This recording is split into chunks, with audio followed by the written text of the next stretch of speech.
Today on Super Soul Sunday, it's been nearly a decade since visionary spiritual teacher Eckhart Tolle joined me for a series of groundbreaking conversations discussing his best-selling book, A New Earth. Right now, you all are online with me from every corner on our planet. Live streamed around the world, 40 million people joined us in what we called the world's biggest classroom. Hi, everybody!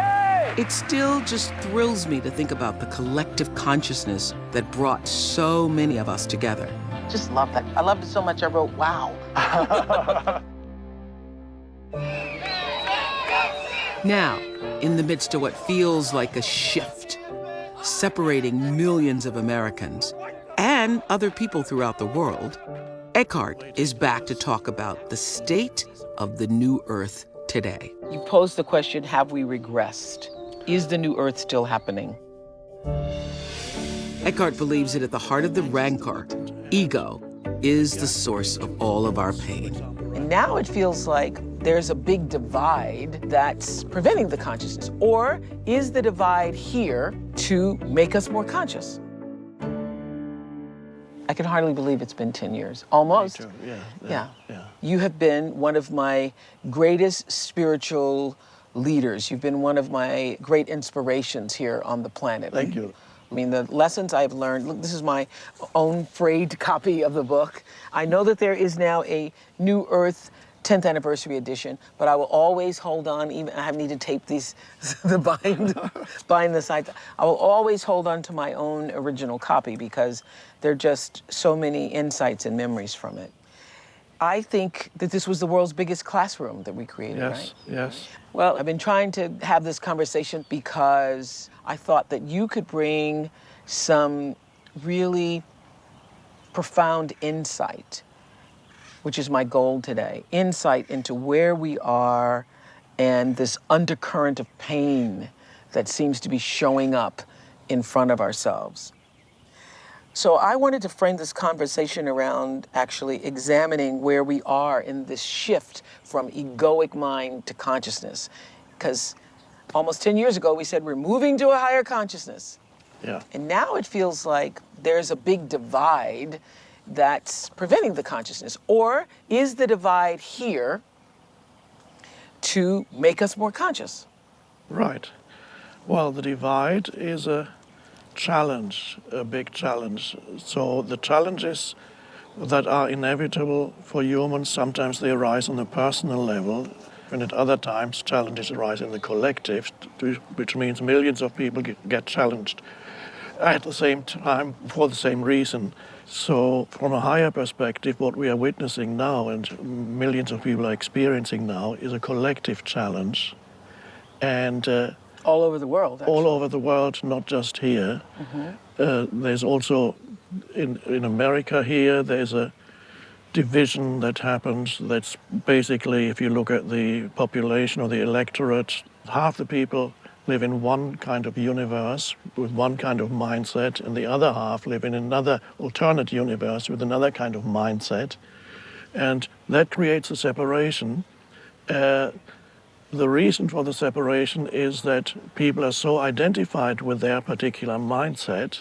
Which is what ego is. That's what ego is, to be identified with mind, with thought structures, with opinions, with viewpoints, with perspectives. To be identified means to derive your sense of self, your sense of who you are, from certain thoughts in the mind. So if you're identified with your viewpoint or opinion, you don't realize that this is a viewpoint or opinion. To you, it is the absolute truth, and it is inseparable from your sense of self. Right, so you think you are that. Yes. So that's why you say, I am a Republican, That's am right. a Democrat, I am whatever your job is, I am this thing. Yeah. Yes, so that's ego. So what's happening now collectively is a strengthening of the ego in many humans. So I want to say that well, first of all, everybody has an ego. Yeah. And before I read A New Earth, I thought ego meant the person who was arrogant, the person who was, overconfident, the person who was a show-off. But I, in fact, learned through a process of A New Earth that everyone has an ego. And the ego is really your identification with your mental state. Yes. Right. Yes. Yeah. Whatever that is. Whatever that which means is. we all have it. Yes, well, we all are, our minds have been conditioned in certain ways. Everybody has their particular kind of conditioning, which Right. goes back to childhood, environment, upbringing, family background, the culture that you grew up in. All that becomes the conditioning of your mind. And so, to be clear, whenever you are identifying with that mindset, it means that is your ego. That's right. Because who you are, you, the deeper I, the deep I, or I say you with a capital Y, Yeah. O and a U, is consciousness. Yes, that's right. Yeah. So to be identified is the ego. It doesn't mean that the conditioning of your mind disappears. So you still have opinions and viewpoints Right. on whatever, on politics and so on. But when you talk about your opinions or viewpoints, you no longer regard them as an essential part of who you are. That's right. You know what it is? What happened to me? It just doesn't hold as much weight. Yes. Yeah. Yes. I still am the same person. I still have the same opinions, the same values, but I don't have to prove myself to be right. I can listen to your side of it and hear your side of it and actually see some right in that, even though I might have disagreed. Yes. That's right. So I can observe my ego. I can observe my mental state. Yes. Yeah. Yes. Once you understand that you are a part of consciousness, that you are consciousness, that you are separate from your thoughts, which is the biggest lesson to get in the world, is it not? Yes. Yes. That's the realization that can only come to you if you are observant, and in the gap between two thoughts, for example, right now as we're speaking, if I slow down a little bit, then there will be very brief gaps between words or between sentences. And if you pay attention to the gaps, they're not only words, and as there can be little spaces between your thoughts, between one thought and another, or when you're looking at something, nature, and for a moment, you just look without imposing mental labels on things, and then to be able to sense your own presence in that moment as consciousness. The most essential thing about you is that you are conscious or consciousness right now. And another word for that is aware. You're aware, that's the awareness arising. Yes. You know that you are conscious directly, not as a conceptual knowledge, but direct realization of that essence of who you are. And that's such a liberation from the prison of inhabiting a purely personalized sense of self, Right. where you derive your identity from your personal history, the narrative, the story in your mind, all those things that make up the so-called person. There's nothing wrong with that. Of course, you have memories, but to derive your sense of self from these memories, that's a great limitation. So it's just like you write in the beginning of A New Earth. Everybody comes to their own evolution in their own due time.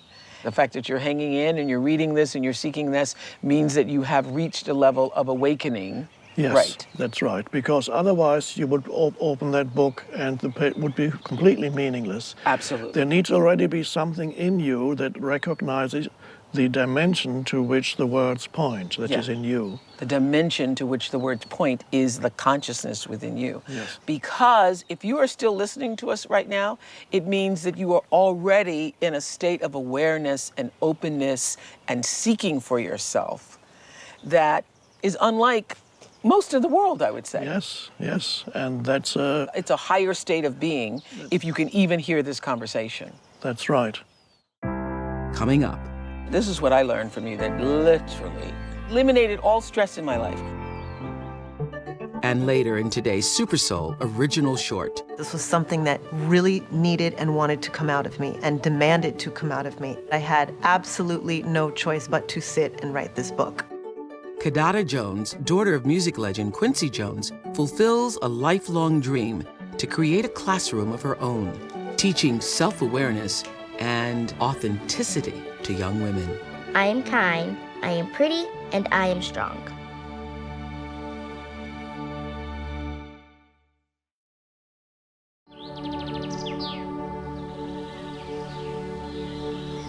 This is one of my favorite quotes. Life will give you whatever experience is most helpful for the evolution of your consciousness.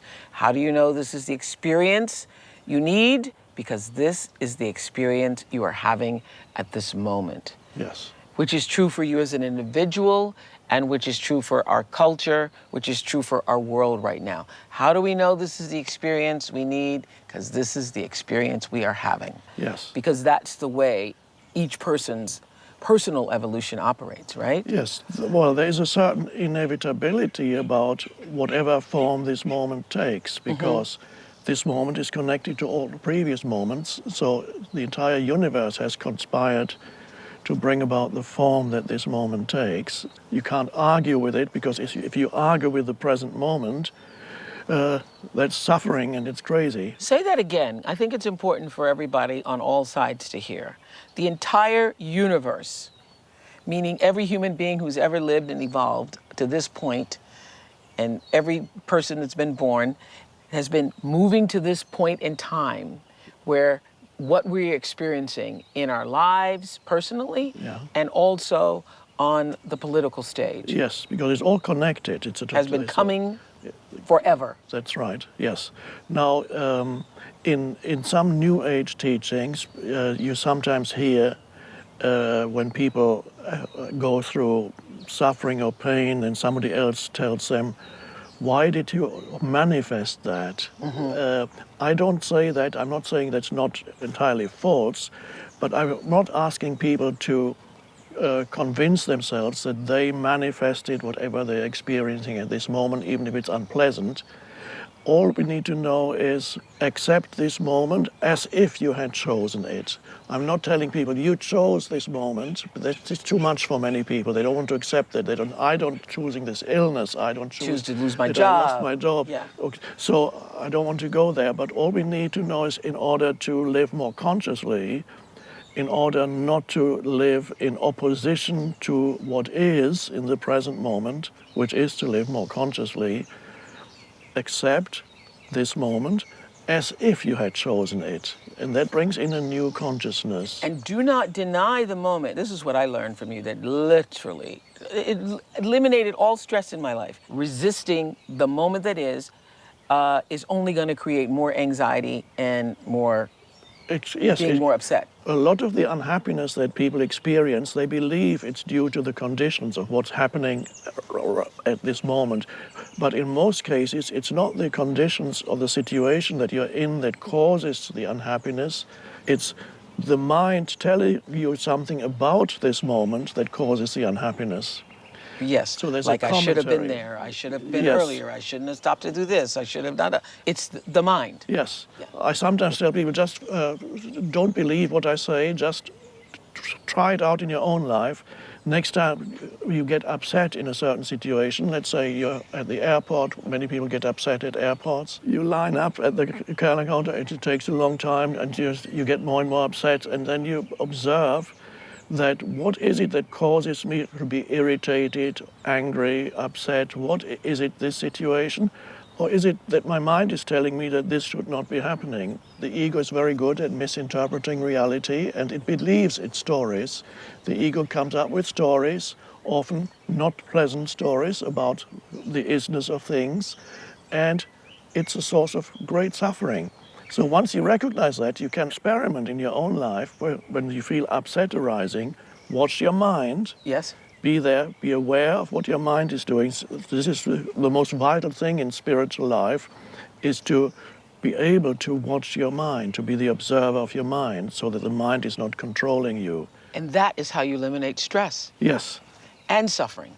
yes, You say on page 119, the ego's fear and distrust of other people, its tendency to emphasize the otherness of others by focusing on their perceived faults and make those faults into their identity, is taken a little further and makes others into inhuman monsters. We are in that state now, are we not? In Yes. our culture, our country, our world. yes. Not to be able to see the humanity in another human being, but only hear whatever it is they are saying, whatever is the reflection of their mind, their mental positions, and mistake that for who they are. So anybody who questions or challenges your mental positions is regarded by the ego as an enemy. And this is the way you dehumanize others. Yes. Because once you have dehumanized another human being, then it becomes easy if you're very unconscious. Isn't that what terrorism is? Yes, Isn't exactly. that what That's terrorism an is? extreme form of that. The most essential thing is that we are both expressions of the one consciousness. What we share as human beings is the essence of who we are. The essence of who I am and who you are is consciousness, not the thoughts, but the underlying consciousness. Based on the anger playing out every day in the news, negativity on social media feeds, you posed the question, have we regressed? Is the new earth still happening? It's happening, but it's being challenged. And from a higher perspective, being challenged is a good thing. Let's look at the nature of challenges. If you look at your own life or anybody's life, you may find that one way or another, what looks like obstacles to where you want to go, where you want to be, what you want to achieve, obstacles seem to arise almost continuously in the form of difficult people, difficult situations. Some people have the perception that they're being sabotaged by life all the time. People resent being challenged by life. They think challenges should not exist. But as I sometimes put it, you may find, if you have lived for long enough, that at some point you realize that the world isn't here to make you happy. It can't do that. It's sort of like human evolution, where you say it's not linear. You take 2 steps forward in your own life and a step backwards. And then the further back you go, the more of a bounce you have to move forward, right? Yes, we definitely have evolved in consciousness, but it does not go in a straight line upward. As the evolution of consciousness happens, you regress and then you go forward a bit more. And it goes in cycles. I hear people saying all the time, are we going backwards? Are we stepping backwards? Indeed, you say, we are. Yes, all the signs are that now we are at the beginning of a regressive movement, which does not mean that every individual will become identified with ego again. It's a challenge, but Yeah. it does not mean that you will also have to regress. Doesn't this mean, because, you know, what we're facing in the country politically, the divisiveness, the political divide here, I think that these times, however it's showing up in your life, because there's really only one goal, and that is for us to become more conscious, to become more fully human, to fully express the depths of what we have come here to do, that this is showing up to bring out the most, the best, the highest.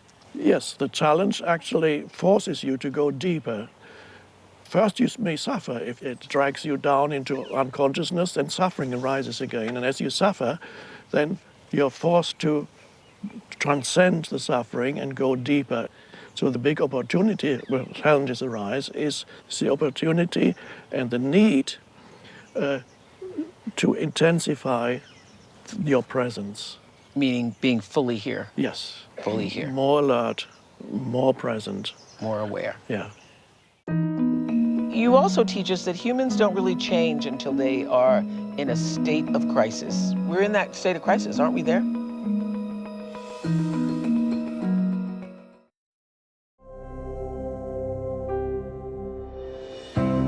Will you share your philosophy about how this past election was in some way a mirror of our collective consciousness? Yes. So it brought to the surface what was already there in the collective unconsciousness. And now we have the division in pro-administration in Washington and against it. And this is a typical example of how the ego operates and how the ego's need to have enemies. So it comes back to what I was saying earlier, Separation. the ego's fear and distrust of other people. Separation. Yeah, wanting to emphasize the other, the Wanting other, to the other. emphasize separation, Because if yeah. I can make you the other, then it makes myself That's an important point. It strengthens your sense of self, but that it's a fictitious sense of self. It's a Right. mind-based sense of Yeah. self. It's not a happy sense of self. So that is important for people who are watching now. They need to be very alert. Not to get sucked in. That's it, yes, because that's a great danger. Yeah. But how can we have disagreements with people and see things that are wrong, that are injustices, stand up and take action and do that without getting ourselves sucked into the negativity? Yes, without deriving your sense of self from your perspective or your viewpoint. So it is then, if two conscious people are having a discussion, let's say one is a Democrat and the other one is a Republican, and if both of these people have a certain degree of awareness, which means they are not totally identified with their perspective, With their point of views, yeah. they would be able to have a discussion without animosity arising, without regarding the other as an enemy. You don't have to be disagreeable when you disagree.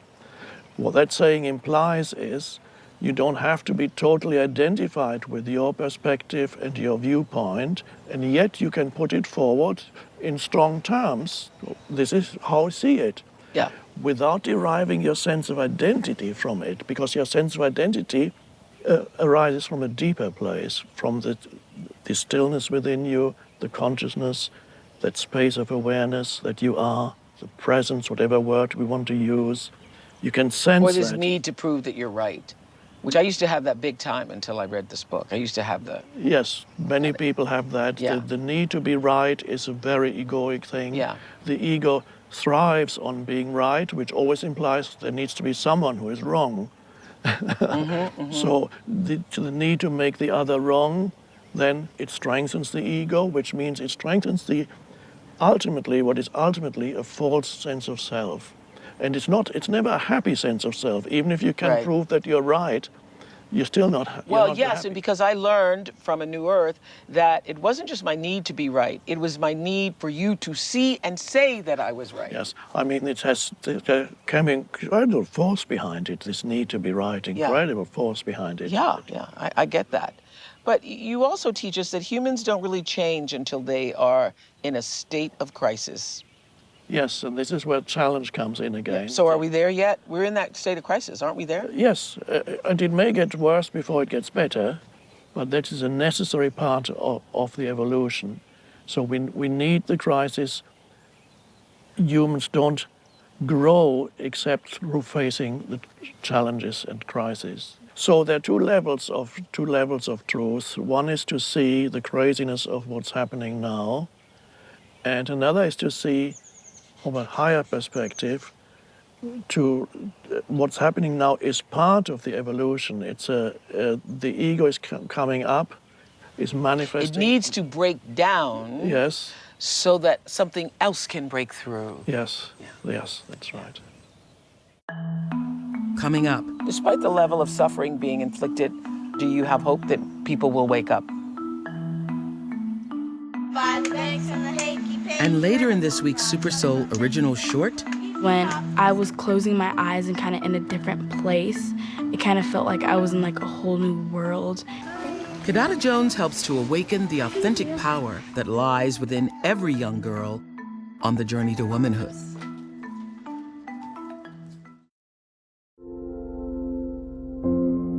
So, based upon everything that you shared with us, how should we be acting, reacting, comporting ourselves in this moment? Well, the only thing you can take responsibility for is yourself, your own state of consciousness.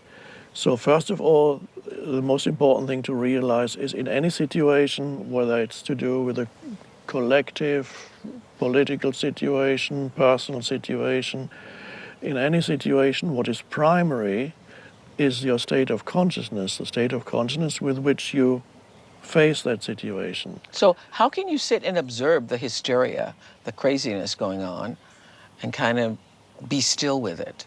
Yes, you can recognize it as a disturbance in Because the... I think everybody feels like, I need to do something. We need to do something. Yeah, Yes. well, doing sometimes is necessary and called for. At other times, doing isn't really possible. But before you do anything, what is the state of consciousness out of which the doing arises? Yes. Because that determines the quality of your doing. Yeah. Yeah. And as you're saying that, I'm thinking everybody can open their heart space, their sense of awareness, consciousness, being, to not otherize the other. Yes, yes, Everybody can just open that just a little bit. yes.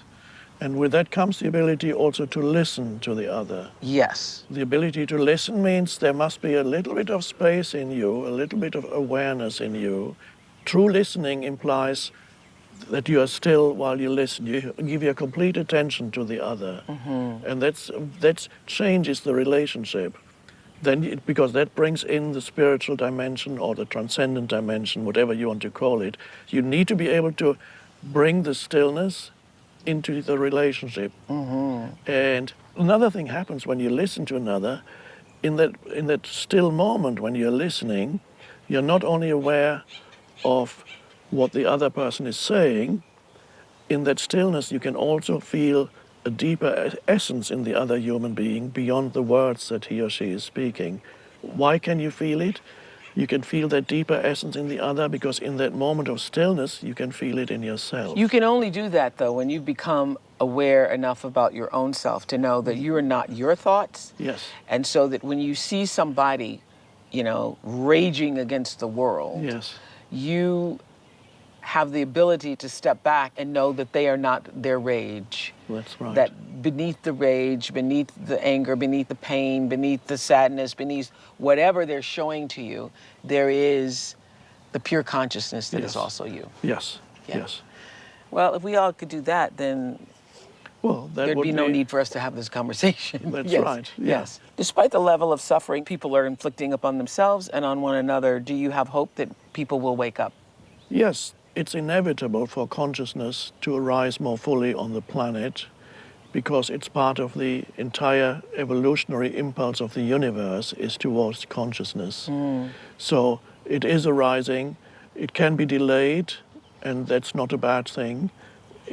Delays can only have a deepening effect ultimately. What's the way forward? The way forward is for the individual to take responsibility, to remember that the most important thing is not what's happening out there. What is primary is I'm saying now, my state of consciousness at this moment is primary. That determines what form the future will take. So, important thing to realize is what happens to you is much less important than how you respond to what happens. That determines your life. It's not the things that happen to you that determines your life. Ultimately, it's how do I respond to what happens, and that is also your area of freedom. You can choose to respond consciously to what happens. Then you're not at the mercy of what happens to you. The soul itself, the essence of who we are, is already timeless. Eckhart, how do you know this?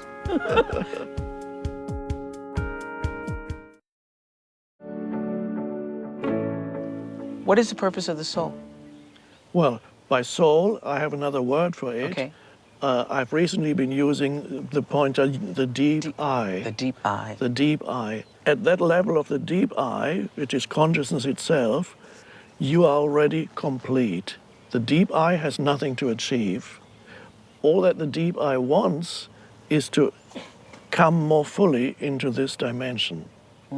So there's no evolution of the deep eye itself, because at that level you're already complete and perfect and it's timeless. But it comes as it comes into So this your soul dimension. isn't here to evolve? Your soul isn't here on the planet to evolve? It's here to come more fully into this dimension. You could call that to evolve. Okay. But the soul itself, the essence of who we are, is already timeless. So it evolves in this dimension by coming more fully into this dimension. Eckhart, how do you know this? Well, it's an intuitive insight. A question is asked, and then the answer comes through the stillness. That's how it worked. It's not figured out through the mind, It just comes from you, through you, out of consciousness. out of consciousness. And then somebody else listens to it, and suddenly they go, yes. When you hear the truth, it resonates and it feels like an aha. Yes, it's always recognition. It's a reminder of Yeah. what you already knew Yes. deep inside. Yeah. So, when are you in an absolute state of well-being, or are you always there? There's always a well-being. Of course, the body changes. The physical well-being can vary, but underneath the physical well-being, there's always a deeper sense of well-being, and that arises out of the realization of the deep I. That's always fine. But no matter what's happening on the outside, the deep I is always fine. That's the experience as a surface of life. All these things happen on the surface of life. Do you enjoy the surface of life as Yes. deeply, or are you always in this sort of meditative state? I enjoy it, but not in the way where I would say, wow, I'm going to see Oprah again. Isn't that so great? I don't get excited about it. There's an enjoyment. Even when you called me many years ago, I remember you called me up and you said, I've chose the New Earth as the next election for the book club. Yes. And I said, oh, that's great. So I felt pleased. You said thank you. I remember you said thank you. And usually people go, oh my God, believe it. Actually repeated it. I said, did you hear what I said? I'm choosing your book. And you go, thank you. I go, okay, thank you. Thank you so much. What do you think happens when we die? Well, the personality dissolves, but to realize that is when the ego subsides and you become aware of your deep I, which is awareness itself, we just put it like that. You become aware of the deep I. That's the part of you that is beyond death. So when you can sense the consciousness in you, then you become actually aware of that which is also beyond time and that which is ultimately divine in you, the divine dimension, to use that term. And that is what is beyond death. And then you lose your fear of death, which is a good thing. You no longer need to fear when at some point the body dissolves, and that's fine. So something to look forward to. I think it's going to be a big hootenanny surprise. Yes. When you, as that ray coming from the source of all light, get to rejoin with the source. Yes. Yeah. Yes. That's got to be a party. Yes. Thank you. Thank you. Thank you. Always a joy to talk to you. Thank you for your enlightenment.